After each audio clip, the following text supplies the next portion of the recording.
Hi, and welcome to this episode of Gone with the Gale. Today I'm in Safety Harbor, Florida at the Philippe Park. Here we have a Native American mound. Also some beautiful oak trees.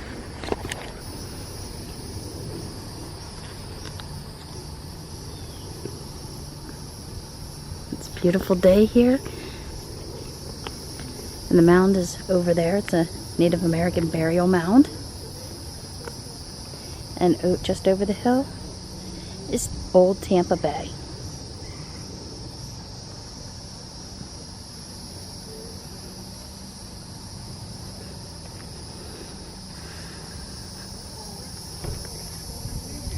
One of my favorite things about this park is the beautiful old oak trees.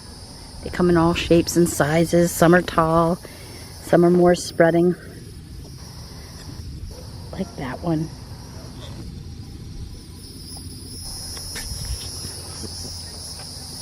It's one of my favorite places in the area to come and spend an afternoon.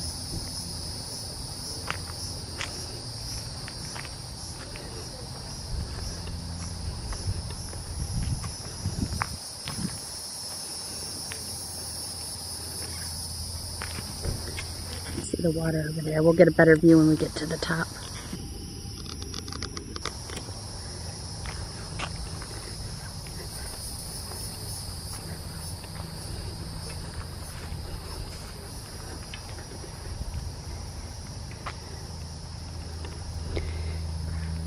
The Tocobaga Temple Mound. It was built by Native Americans known as the Tocobaga.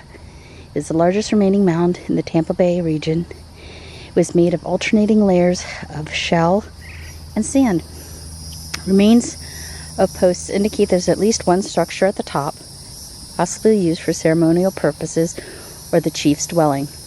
Archaeologists believe the ramp led down to a town plaza at the base of the mound. The village extended to the south as well as west in an L-shaped pattern. Remains of this village were discovered in the early 20th century. The trash mound, known as a kitchen midden, also left clues about their culture and social structure. When the Spanish arrived, they described the Tocobaga people as tall, well-muscled, strong, and agile. They were armed with powerful bows, stone-tipped arrows, and spears thrown with atlatls. The Tocobaga wore their little clothing, but had many tattoos that signified their rank or status in the tribe. The village was a center of political and cultural influence and was home to between 400 and 2,500 people. Pamphilo de Narvaez came here in 1520 with 400 men in a quest for gold and silver. Many conquistadors, such as Narvaez, had little concern for the native people's welfare and treated them cruelly. Cabeza de Vaca was one of only 4 men that survived this ill-fated expedition. This information comes directly from his journal and is confirmed by the archaeological record. Its descriptions of their journey and interactions with the native peoples offer insights into both native and Spanish cultures. Historians agree that Pedro Menendez de Aviles, who founded St. Augustine, had come here in 1567. He was seeking a direct waterway between Tampa Bay and St. Augustine, which we now know does not exist. Menendez left 30 men to establish a mission and spread Christianity. The demise of the Tocobaga was likely caused by European diseases for which the Native Americans had no immunity. It is believed that any remnant of the Tocobaga probably merged with the Creek peoples before moving into peninsular Florida in the 1700s. Tocobaga Artifacts. The National Register of Historic Places recognized significance of the site for several reasons. This village was likely the Tocobaga capital. It was occupied solely by Tocobaga, and there's no earlier occupation of the site. This is the type site for the Safety Harbor culture. It represents the Safety Harbor period, and it was the site of early Spanish contacts and the mission founded by Menendez. You can see some examples of what they found here.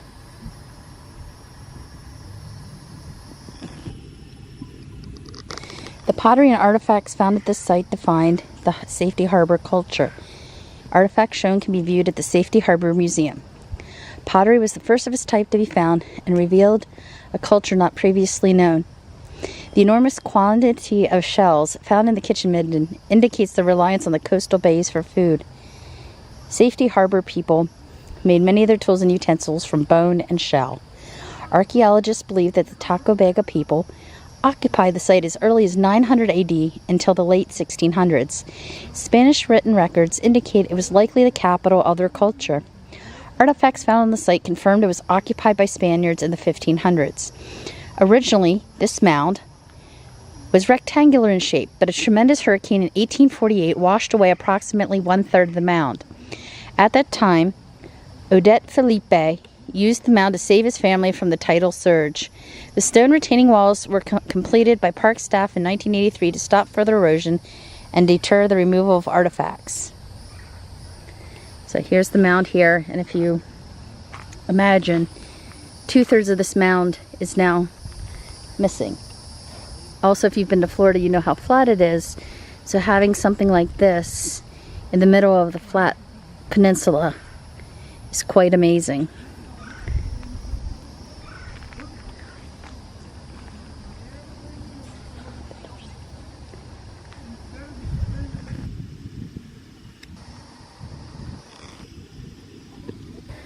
And now we'll go head up the mound.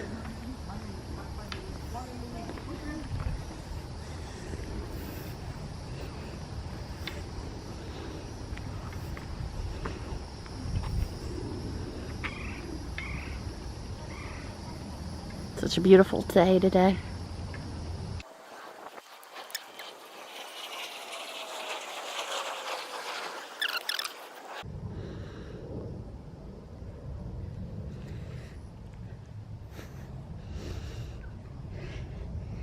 And here we are at the top. Here we are at the top of the mound looking down at Tampa Bay. We've been watching some fish jump down here in the bay. Maybe if we're lucky, you'll get to see some. It's just a beautiful day out. And with any luck, we'll get to see some fish. I just saw one huge fish jump. And another one swimming under the water and come up just to get air. I'm not sure if it was a manatee or not.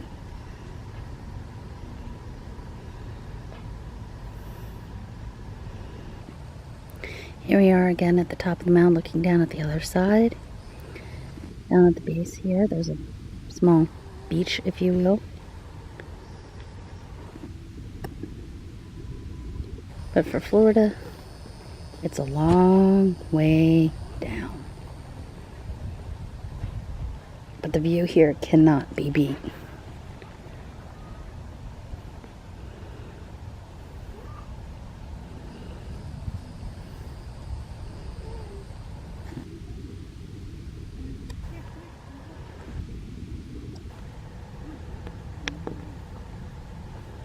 This is a wildlife habitat.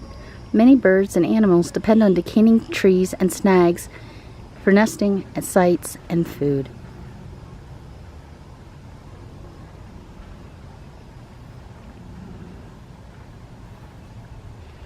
It's hard to believe there's this kind of height in Florida. You can see how they built the retaining walls around some of these oak trees.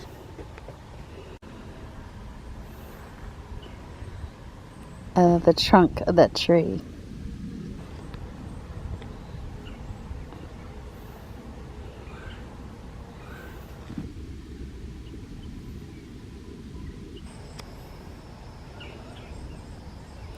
It is worth noting, however, there are alligator warning signs at the entrance to the park, although I've never seen one here.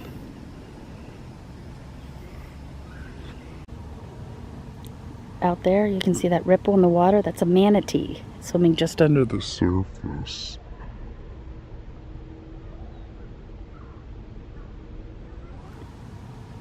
There's actually two of them out there.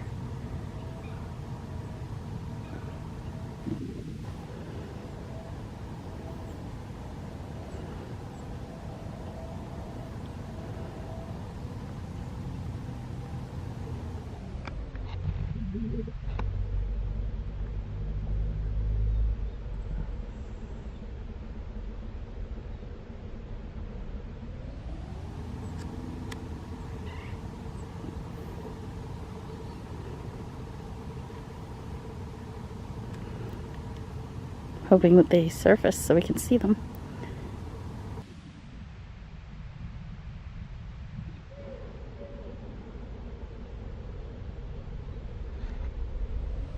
There's the manatee. I managed to snag a still. Not a bad shot considering he's about 100 yards offshore. Here's another shot looking back up the hill at the beautiful oak trees.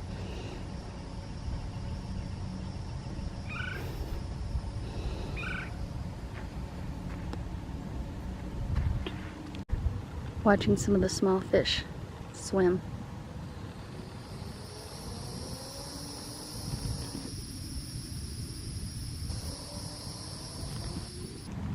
I don't know if it shows up on camera. Right there in the sunlight is a huge fish.